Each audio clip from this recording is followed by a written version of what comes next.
Mislim, da smo se dobro pripravili, ampak mislim, da tu treba nekaj leven v sredu proti Kila res imel eno težko tekmo in mi smo vedeli, da bo nas res malo podcenjevali, ali so že bili malo utrujeni, ne? Ampak mislim, da je bila ena lepa predstava.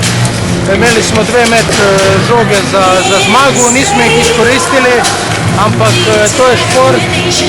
Sam ne vem, da se to nama dogaja, da vedno mi, ne vem, da je to bilo Gorenje ali Koper, verjetno bi zadanali, ne?